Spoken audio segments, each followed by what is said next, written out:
Más que nunca hoy el mundo y particularmente Colombia necesita a las mujeres, por lo menos a estas que entendieron que el feminismo es un humanismo. Y hablo de este feminismo de hoy, del siglo XXI, ese que trabaja por el reconocimiento y la valoración de las diferencias desde marcos civiles, jurídicos y políticos de igualdad o equivalencia. Este feminismo postmoderno que fue probablemente el primero en cuestionar el concepto de sujeto universal del pensamiento occidental, abriendo la puerta y dando la bienvenida a la alteridad, a las diferencias, es decir, a todos y a todas los y las que no se reconocían en este gran sujeto de la modernidad, ese gran sujeto que descubrimos más varón que universal, de raza blanca, burgués, judeo-cristiano, heterosexual y depredador, pero ante todo varón, un varón que se decía moderno a pesar de no permitir el acceso de las mujeres a los beneficios de la modernidad.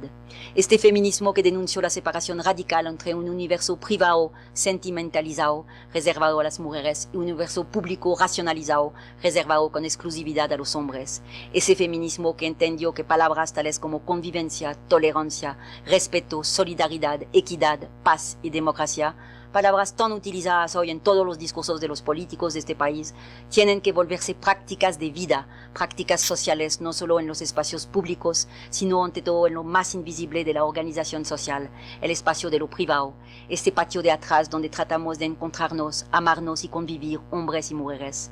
Si no se produce este desplazamiento de lo público a lo privado, a partir del reconocimiento de que lo personal también es político, nos será de verdad muy difícil seguir creyendo en la democracia y mucho menos en una paz que sea capaz de habitar tanto en lo público como en lo privado.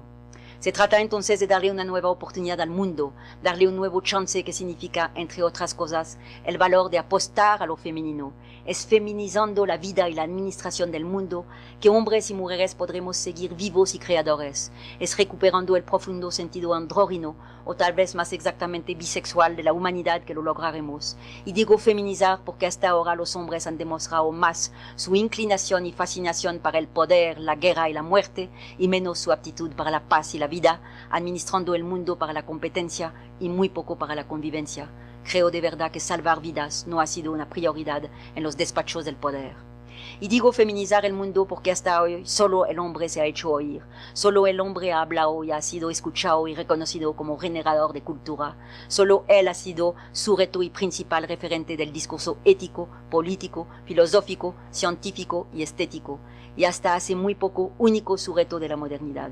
Las mujeres, ellas, tuvieron que esperar por lo menos 2 siglos más para ser reconocidas como ciudadanas. En este sentido, el hombre varón había sido el único sujeto de la Ilustración, del contrato social de Jean-Jacques Rousseau y de la Declaración de los Derechos del Hombre y del Ciudadano, declaración que se llamó así hasta 1946, cuando las Naciones Unidas cambian su denominación por Declaración de los Derechos Humanos. Se llamaba antes Declaración de los Derechos del Hombre y del Ciudadano. Ahí las mujeres no existíamos, ¿sí?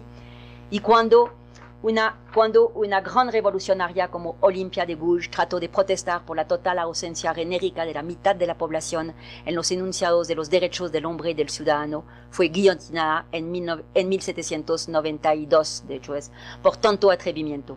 Definitivamente, y a pesar del esperanzador grito de libertad, igualdad y fraternidad, los teóricos de la Ilustración y de la Revolución Francesa exigirían una mujer doméstica y domesticada que libere al ciudadano varón de las preocupaciones y tareas del ámbito privado para que éste pueda dedicarse al ámbito de lo público.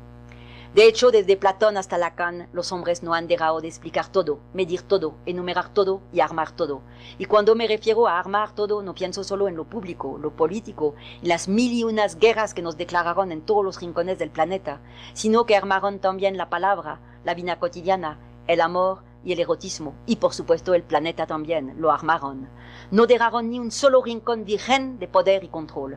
Todo o casi todo se llenó de una ideología guerrera que exilió cuando no arrasó la diferencia, el otro, la otra, lo que llamamos hoy la otredad, y que nosotras las mujeres llamamos la escucha, la contemplación, el gusto, el tacto, la caricia, la ternura y el cuidado como otros caminos para el conocer, el estar, el tener, y en últimas para el vivir y generar cultura a partir de otras formas de sensibilidad y por consiguiente otros modos de pensar y conocer, porque es una verdadera epistemología que proponen las mujeres hoy.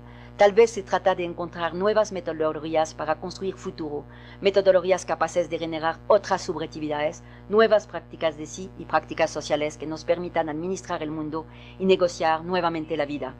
Definitivamente la razón, esta gran diosa de la modernidad, tiene un bicho adentro, un gusanito adentro, como lo mostró de manera tan contundente la filósofa Celia Amorós, una filósofa española, en su libro Crítica de la razón patriarcal. La razón no logró su ambición de universalidad porque no escapó a la mirada patriarcal y se volvió poco a poco una razón triste, utilitaria, excluyente y totalitaria, por no hablar de su casi total esterilidad del amor. Cuántas muertes a nombre de ella, cuántos genocidios, cuántas guerras. Y ya lo sabemos, las guerras no son fenómenos naturales, todas tienen apellidos y nombres de hombres. Las guerras son masculinas, como nos los recuerda una gran feminista italiana, Alessandra Bocchetti. Y cuántos exilios, cuántas exclusiones, cuántas mujeres maltratadas, mujeres recluidas en conventos, mujeres histerizadas, satanizadas, cuerpos mutilados y sexualidades confiscadas, a nombre de esta gran razón. Cuántas humillaciones, violencias ocultas y posibilidades negadas. Hoy día todavía, y en múltiples naciones del planeta Tierra, cuántos odios étnicos del otro, y qué decir de la recrudescencia sistemática de violaciones en tiempo de guerra. No sé si estoy particularmente sensibilizada, pero a veces no salgo de mi asombro frente a la fuerza de un sistema de creencia anclado en una cultura de la virilidad que se expresa teóricamente en el fascismo político. Y quiero recordarles que nunca fuimos consultadas sobre los grandes ejes de la administración del mundo. O, para citar solo un ejemplo, ahí yo me refiero a las negociaciones de Pastrana. ¿Cuántas mujeres fueron invitadas? Ninguna, ¿sí? Y para tomar otro ejemplo, algo más prosaico de lo que entiendo por ideología guerrera, pienso también en las imágenes distribuidas por los sistemas modernos de televisión, cable, parabólica, cine comercial, video y compañía. Innumerables historias finalmente todas iguales de la proeza de un Rambo, exterminador, Robocop, hombres de acero, vengadores, asesinos a sueldo, policías frustrados, gangsters, mafiosos, justicieros, jueces corruptos, proxenetas, violadores, ejecutivos, terroristas y millonarios con propuestas indecentes. Todos estos héroes de la muerte, armados hasta los dientes, que resuelven sus problemas entre alcohol, mujeres cómplices y a menudo mimetizadas en hombres o mujeres objetos del deseo masculino, eterno descanso de estos niños superhombres quienes, entre guerra y guerra, necesitan volver al universo materno con la ilusión de que siempre serán todopoderosos.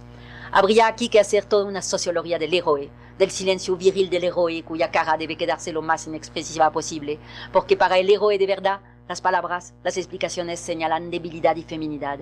Hablar sería dejar entender que existe una posibilidad de explicarse, que existe esperanza en la comunicación, pero en el mundo del auténtico héroe, solo la fuerza tiene sentido y la violencia es la única arma de la victoria. Su mirada viril, su cara inexpresiva, sostienen esta terrible realidad.